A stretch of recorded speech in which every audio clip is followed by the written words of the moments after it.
विशाल, प्राचीन, थकी हुई और ठंडी ब्रह्मांड की गहराइयों में, जहां तारों की ज्वलंत नृत्य धीरे धीरे एक क्षणिक फुसफुसाहट में विलीन हो जाती है, वहां एक रहस्यमयी और मौन अस्तित्व विद्यमान है, काला छिद्र।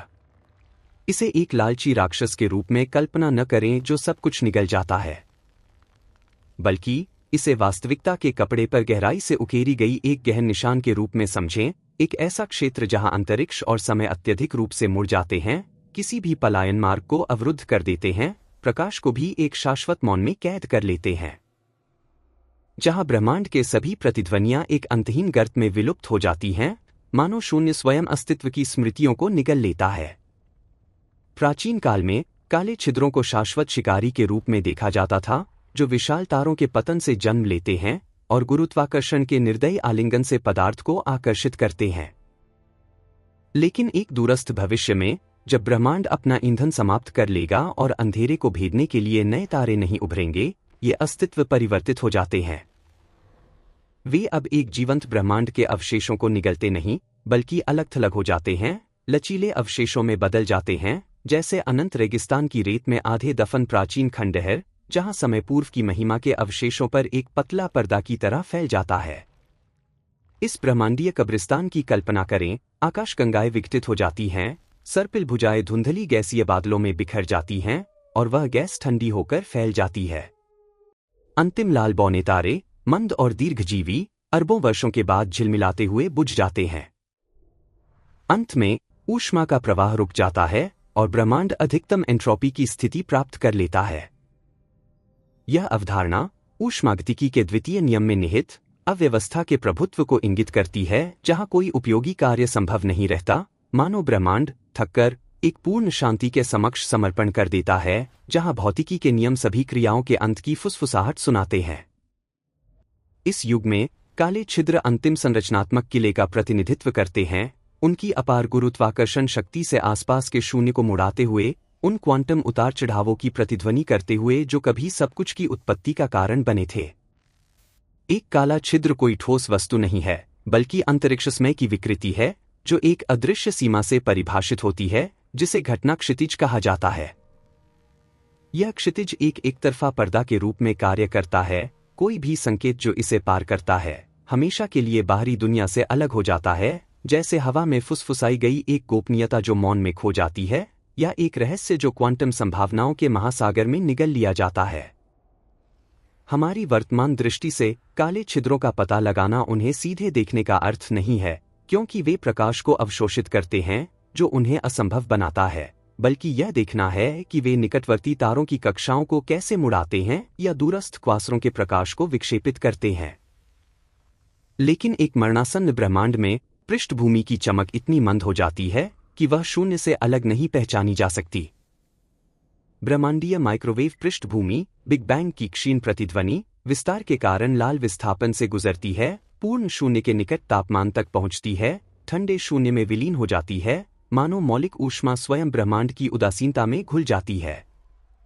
काले छिद्र गुरुत्वाकर्षण ऊर्जा के सबसे स्थिर भंडारण रूप का अवतार हैं, द्रव्यमान को एक संकुचित आयतन में सीमित करते हुए और क्षय का प्रतिरोध करते हुए। उनकी विशेषताएं आवश्यक तत्वों तक सीमित हो जाती हैं, द्रव्यमान जो उनके आयामों को निर्धारित करता है, पूर्वज तारे के भंवरदार पतन से विरासत में प्राप्त घूर्णन, और आवेश जो सामान्यतः उदासीन होता है। ये पैरामीटर एक ठंडी सटीकता का चित्रण करते हैं, जहां काले छिद्र का प्रभाव केवल गुरुत्वाकर्षण के माध्यम से प्रकट होता है, प्रकाश या ऊष्मा उत्सर्जित किए बिना अंतरिक्ष को मुड़ाते हुए, जैसे एक अदृश्य संरक्षक जो वास्तविकता के कपड़े को आकार देता है, बिना खुद को प्रकट किए।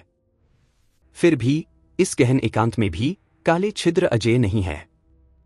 डार्क एनर्जी, एक रहस्यमय शक्ति जो ब्रह्मांड का लगभग 70% हिस्सा बनाती है, ब्रह्मांडीय विस्तार को तेज करती है, काले छिद्रों के बीच दूरी को अकल्पनीय स्तर तक फैलाती है।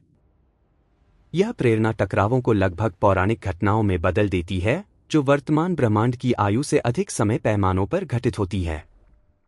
अधिकांश काले छिद्र बस बहते रहते हैं, एक विस्तार में अंतिम वक्रता के किले को चिह्नित करते हुए जो क्षितिजों को सपाट कर देता है। यदि किसी तरह आप इस अपार शून्य से एक के निकट पहुंच सकें, तो आप एक सूक्ष्म आकर्षण महसूस करेंगे, एक स्मरण की गुरुत्वाकर्षण चुपचाप वास्तविकता को आकार देता है, भले ही पर्यवेक्षक अनुपस्थित हों, जैसे मौलिक शक्तियों की एक दृढ़ प्रतिध्वनि। काले छिद्र इतने लंबे समय तक क्यों टिकते हैं? वे ऊर्जा के बंदीकरण में परम दक्षता का प्रतिनिधित्व करते हैं, किसी भी तारे या ग्रह से श्रेष्ठ। यहां तक कि यदि प्रोटॉन 1034 वर्षों के बाद क्षय होते हैं, एक ऐसा अंतराल जो बिग बैंग से 13.8 अरब वर्षों को तुच्छ बनाता है, काले छिद्र अक्षुण्ण रहते हैं। 2025 में रैडबाउड विश्वविद्यालय में खगोलविदों जैसे हेइनो फाल्के और माइकल वॉन्ड्राक द्वारा निर्देशित हालिया जांचें इस परिदृश्य को परिष्कृत करती हैं। सफेद बौने, सूर्य जैसे तारों के घने अवशेष क्वांटम प्रक्रियाओं से 1078 वर्षों में वाष्पित हो सकते हैं, जो पूर्व अनुमानों के 1,01,100 वर्षों से नाटकीय रूप से कम है। यह इंगित करता है कि ब्रह्मांड की ऊष्मीय मृत्यु पूर्व अनुमान से पहले आ सकती है, हालांकि अभी भी मानवीय पैमाने से अपार रूप से परे, एक ब्रह्मांडीय घड़ी की छवि जगाती है जो अपनी अंतिम टिक-टिक को तेज करती है। 2026 के अध्ययन इस वाष्पीकरण को प्राइमोर्डियल काले छिद्रों तक विस्तारित करते हैं, डार्क मैटर के लिए नए द्रव्यमान खिड़कियां खोलते हुए, ब्रह्मांडीय भाग्य को और जटिल बनाते हुए। क्योंकि ये वस्तुएं पॉइसन उतार चढ़ावों से बड़ी संरचनाओं की निर्माण में योगदान दे सकती हैं और आकाशगंगाओं के केंद्रों में सुपरमैसिव काले छिद्रों के बीज के रूप में कार्य कर सकती हैं, मानो ब्रह्मांड अपनी रहस्यों की टेपेस्ट्री को अदृश्य धागों से बुनता है। अंतिम फोटॉन ईंस पहले बुझे तारों के यात्री खाली विस्तार में भटकते हैं, कभी कभी एक काले छिद्र की पकड़ के बहुत निकट से गुजरते हैं। ये फोटॉन शिकार की तरह निगले नहीं जाते, बल्कि अंतरिक्ष की वक्रता उन्हें विक्षेपित करती है, उनकी ऊर्जा को कैद करती है और ब्रह्मांड के एक और टुकड़े को मिटा देती है। प्रत्येक खोया फोटॉन तारकीय जन्मों और आकाशगंगाविलियों की कहानियां ले जाता है। क्षीण पोस्टकार्ड। जब वे गायब होते हैं, ब्रह्मांड और अधिक अंधकार में हो जाता है, अलग थलग हो जाता है। काला छिद्र छायाओं का भंडार बन जाता है, घटना क्षितिज इतिहास के अवशोषित रजिस्टर के रूप में कार्य करता है। इस चरण में अवलोकन स्वयं अर्थहीन हो जाता है, प्रकाश के प्रतिबिंब के बिना दूरी फैल जाती है, निकटता और दूरदर्शिता के अवधारणाएं घुल जाती हैं, मानो ब्रह्मांड उदासीनता के महासागर में विलीन हो जाता है। इस युग में ब्रह्मांड एक असीम और खाली महासागर जैसा दिखता है। काले छिद्र सूक्ष्म भंवर हैं, केवल उनके द्वारा उत्पन्न अनुपस्थिति से पहचाने जा सकते हैं। कोई विस्फोट नहीं, कोई नाटकीय चमक नहीं, केवल एक मौन निरंतरता। आकाशगंगाओं के नाभिकों में सुपरमैसिव काले छिद्र, जैसे हमारी मिल्की वे में सैजिटेरियस ए, लाखों सूर्यों के द्रव्यमान के बराबर, अपने छोटे भाइयों से अधिक टिकते हैं, उन प्रक्रियाओं के कारण जिन्हें हम अभी खोज रहे हैं। इन दैत्यों के बीच अंतरक्रियाएं हिमंदीय मंद गति से होती हैं, असंभाव्यता के सांख्यिकीय गर्तों में। गुरुत्वाकर्षण, वह धैर्यवान वास्तुकार, घोषणा के बिना शून्य से फुसफुसाता है, अदृश्य रेखाओं से भाग्य बुनता है। फिर भी इन कोलोसस के लिए भी अनंतता एक मिथक है। क्वांटम क्षेत्र में एक सूक्ष्म क्षरण छिपा है, हॉकिंग विकिरण। 1974 में स्टीफन हॉकिंग द्वारा प्रस्तावित यह घटना क्वांटम क्षेत्र सिद्धांत और सामान्य सापेक्षता के संग से उभरती है। घटना क्षितिज के निकट, शून्य एक शुद्ध अनुपस्थिति नहीं है, यह आभासी कण प्रतिकण युग्मों का उबलता हुआ क्षेत्र है जो उभरते और लगभग तत्काल विनाशित होते हैं।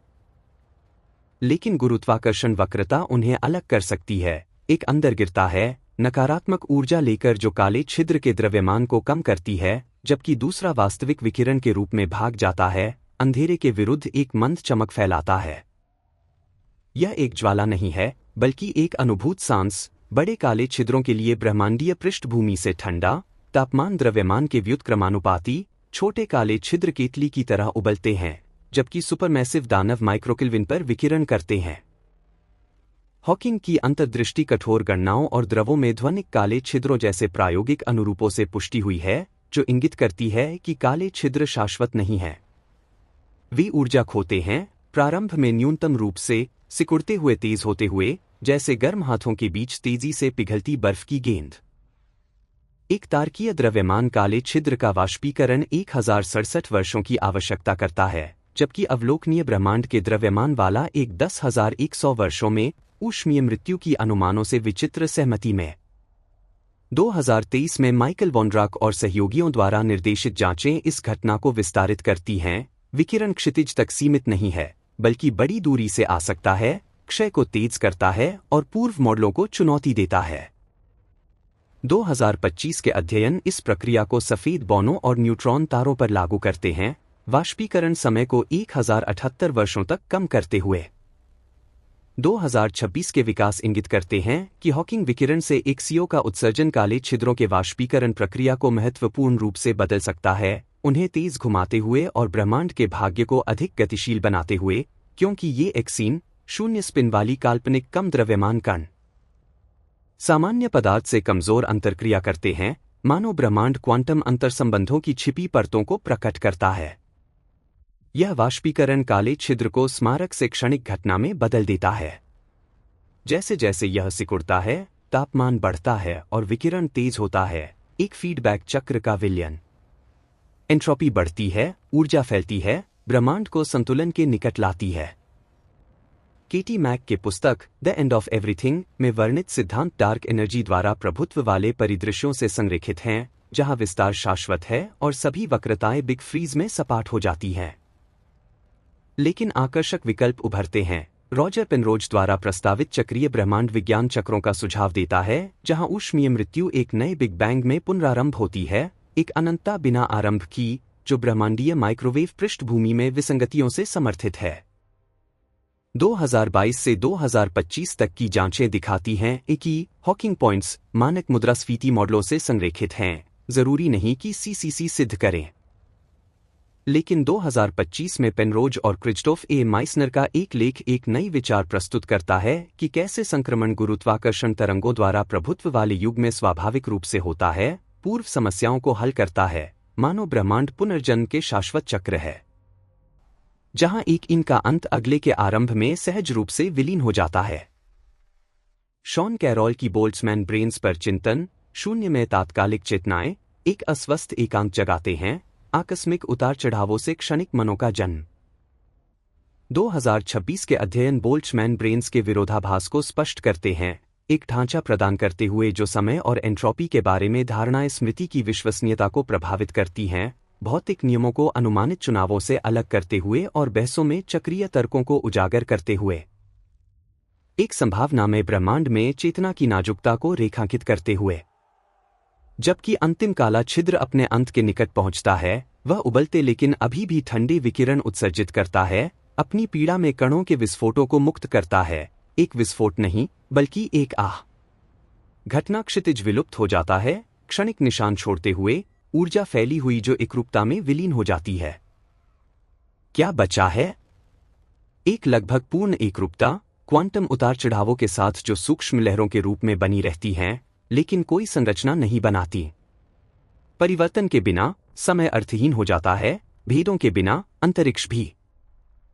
यह हमारी जानी पहचानी अंधकार नहीं है, बल्कि अनुपस्थिति, एक रुमाल रंग से वंचित, जहां अस्तित्व स्वयं पर सवाल उठाता है।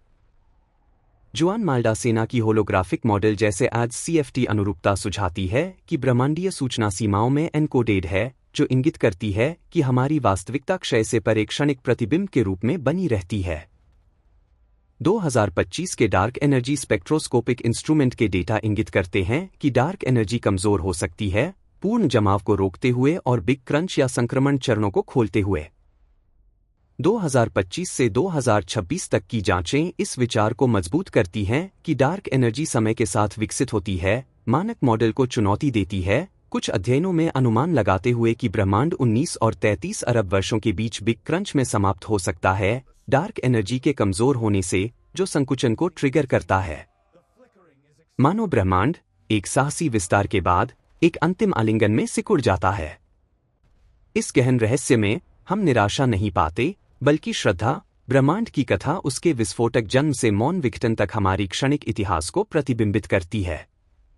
इस सार्वभौमिक सत्य पर चिंतन करते हुए हम उन प्रबुद्ध मनों के प्रति अपनी गहन कृतज्ञता व्यक्त करते हैं जिन्होंने इसे उजागर किया। स्टीफन हॉकिंग को, जिन्होंने गर्त से विकिरण निकाला, काले छिद्रों और एंट्रोपी की हमारी दृष्टि को परिवर्तित किया, व्यक्तिगत चुनौतियों के बावजूद, एक अथक जिज्ञासा और निरंतर प्रयासों से जो मानवता को गहन बुद्धि प्रदान करते हैं। रॉजर पेनरोज को, जिन्होंने सुरुचिपूर्ण गणित और गुरुत्वाकर्षण एकवचनों की दृढ़ खोज से अनंतता को चुनौती दी, एक चक्रीय ब्रह्मांड विज्ञान प्रदान करते हुए जो ब्रह्मांड की सीमाओं को पुनर्परिभाषित करता है। केटी मैक और शॉन कैरोल को, जो जटिल सिद्धांतों को मानवीय भावनाओं से बुनते हैं, गहन अंतर्दृष्टियों को सुलभ बनाते हुए और अपनी समर्पण से जनता में आश्चर्य जगाते हैं।